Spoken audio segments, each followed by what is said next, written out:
What's up, guys? Welcome back to Viewer Castles. Today we're going to start off with Granto Castle levels of 20. Validated on an archer here. So we'll jump into it. It's been a while since I've made Mighty Quest videos because I had a network error bug, along with just being busy this week in general. So I wasn't able to record, but we're going to get a video out today. We'll probably not have a video every day for the next couple of days, just because I do have work over the next couple of days. One of my main recording days I wasn't able to record because of the fact that I had that network error bug, so that's the main reason that I won't have videos out for the next couple of days. Then we should be able to get to a more reasonable schedule next week. I should be able to be building my castle up to level 28 as well, so I'll have one of those castle rebuilding series coming out and stuff like that. Alright, so the fire mine setup was set up well. Let's see, I think there was five traps. The only problem with that is that if you just barely hit the end one, at this very end right here, like if I just barely hit the tip of this one right here, it won't actually fling me all the way into the fire mines. It'll fling me to like the middle of this trap right here, and then I'll actually build up some stun immunity from that and possibly be able to get up and just roll out of the fire mines before they go off. Usually you only want 4 as a maximum of springboard traps, but it's pretty hard to make it work against all classes in all scenarios, so I mean, as long as it has a reasonable success rate, I would just keep it the way that it is. Although at level 22 that is going to be your main way of killing people. The spike rooms get a lot better at level 24. I would say they probably aren't worth the points when there's only 2 active panels. They also don't do a ton of damage until level 24 either. So just keep that in mind. Once you get 3 active panels at level 24, it'll help out quite a bit. Alright, and then another fire mine trap here. We have, again, 5? No, I can't quite see. I think there's actually a space right here in between this springboard and this jelly wall, and that makes it quite easy to kite across the springboard traps. Yeah, there's this little space right here that I can stand. I messed up and actually stood on top of the trap, but there was a space there. I guess I can show, for maybe people who are newer to the game, how you kite across these traps if there's space between it. It's a lot harder to do if there's no space, but it is possible. So basically the only thing you have to do is just kind of step on it and step off, step on it and step off, just like that all the way across, and then you can get across them pretty easy. When there's a jelly wall, it's very easy to make the mistake because you're moving so slowly that it's hard to get off of the trap before it flings you. But yeah, pretty good castle. Some basic things going on here with the fire mines and the spike trap setups. Like I said, the fire mine setup will be good and even better for you at level 22, and then spike traps will be good at level 24. Or better than they are now, rather. So yeah, we'll jump into number 2 in just a second. Alright, next up we have Humani-Corporis, Corporis, I don't know. Castle levels of 24, validated on mage.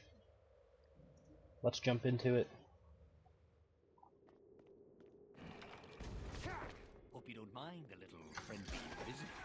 I'm pretty excited. We're about halfway through April, and in May there's just a bunch of games that I really have been excited to play coming out. I don't remember the names of all of them. I think I did talk about it the last time I did a viewer cast, but I'm just really excited about it. I know one is Necro for sure. That's supposed to be coming out with an early access beta, and I'll definitely be playing through that, probably recording most of it.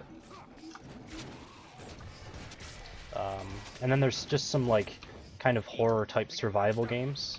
A new one that I just discovered was like, I think it's H1Z1. It's by Sony, the people who made PlanetSide 2. And they're kind of doing the whole a whole PlanetSide 2 zombie survival game. And I'm not really sure how good it'll be because games in that genre either are pretty good or really fail. The one thing that's exciting me about that game is because it's like the first AAA company who's taking a stab at that genre. And I think that a lot of those games haven't really been done to their fullest potential. So I'm pretty excited to see what a AAA company like Sony does, because I think PlanetSide 2 is a pretty good game. And if they can make it on the scale of PlanetSide 2, that's just going to be really cool. So I definitely want to get into that. That's in the next 4 to 6 weeks, I think, is the overall when they want to get early access out to people. But I don't know how finished the game will be because I think they're pretty early in development. You're okay, This was just basically a standard spike room up into here, and then we had some Pete Poundmore. It looks like he was on 3-punch combo. I'm wondering if maybe having him on charge to push you back onto the spikes, if that would be worth it or not. But that would make it so that you wouldn't want to use the Defendatron on him, or he would just sprint away from him. Just something you could think about. They're both pretty good though. Having the 3-punch combo does deal out a lot of damage as well. Alright, here we have 1, 2, 3, 4, and I believe that's it. There's another springboard trap up there, but I'm going to try to just hit the very edge. I might end up getting myself killed by doing this, but I just want to see how it works. Okay, this one actually throws you back this way, so never mind. So being that it throws you back this way, you build up a little stun immunity, and then you can continue after you get hit by it once, and you'll have so much stun immunity that you won't actually be able to be thrown on top of here. It's always a risk when you do that though, because like I said, I might have just died if I... Yeah, so there was one here, it just was under the side of the room right here, so there were 5.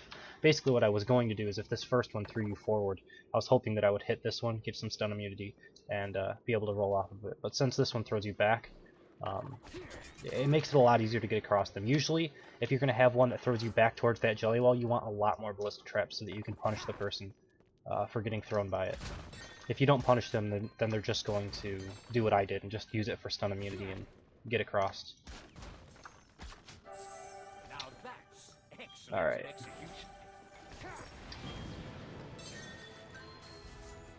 Alright, and we will jump into number 3 in just a second. Alright, and last we have Zolyn. Castle level is 830, so this could be fairly difficult. We're going to try it anyway. I'm just leveling like very slowly, mainly because if you want to level fast, you really have to find like a chicken farm to get through it pretty quickly, or do like an NPC castle over and over and over again. If you go through other people's castles for loot, it's most of the time you're spending like looking for castles and stuff like that, and a lot of the time you don't get EXP from traps unless you go over top of them. So I've just been leveling pretty slowly overall. But yeah, let's jump into this one. Level 30 castle. I'll see if I can get through it without dying. I have looted a couple level 30 castles, but only usually if they have like over 50,000 of a resource that I need. Generally I go for like 10 to 25,000 at my level, like 28, 27, and 29. Oh my god. Alright, I'm gonna restart that. I'm gonna see if I can get through it. Because that was just silly. Actually, I think this is gonna take another one of my targeted attacks, which is not ideal. So I probably will just heal if I die again, because I don't want to take up extra targeted attacks, since I want to try to get like 1.5 videos done today, and then alright, there we go. So those spaces actually did help me there. I was able to land on one of those spaces and get through that first part. Alright, but the units in here are a little stronger than me. I'm just going to heal myself. I have 6,000 gold, and I have most of my gold upgrades done for my castle level 28, so it's alright.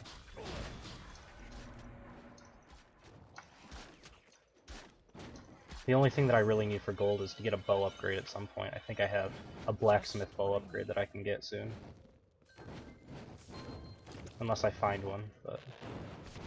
Alright, another one of these, and I died. So yeah, this is going to be very difficult for me to do. Looks like he has kind of like a mix between the debuff things and the fire mines, which is pretty interesting. I don't see that every day. In this trap, I kind of wonder if maybe if I would have hit the very beginning trap there, if I might have gotten some stun immunity. Actually, that one throws you back. But I'm going to have to start taking a little bit of a closer eye on these traps, keeping a closer eye on these fire mine setups, just to see if I can get past them a little bit easier. Alright, now we got spike traps.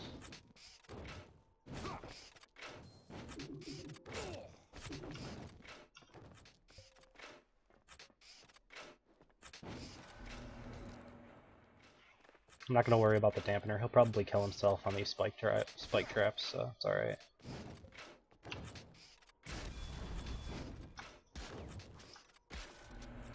Webmasters. Webmasters are actually level 30 creatures.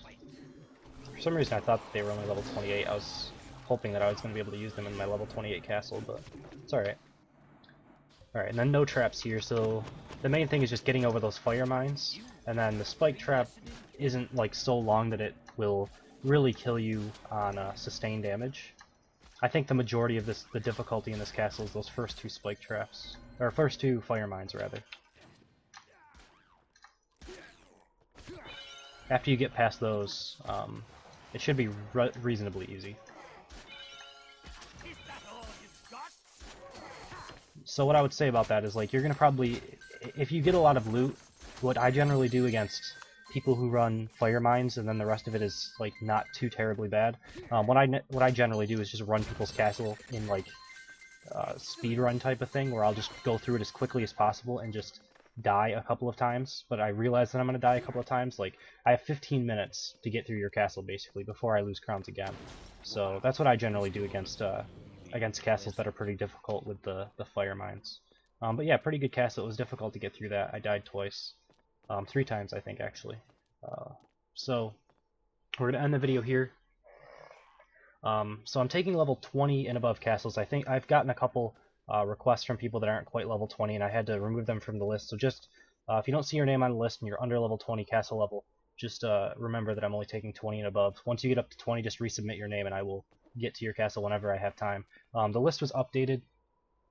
It was like 2 or 3 days ago. Basically, when I tried to log on and record videos and I wasn't able to, I updated the list before that. So if you sent your submission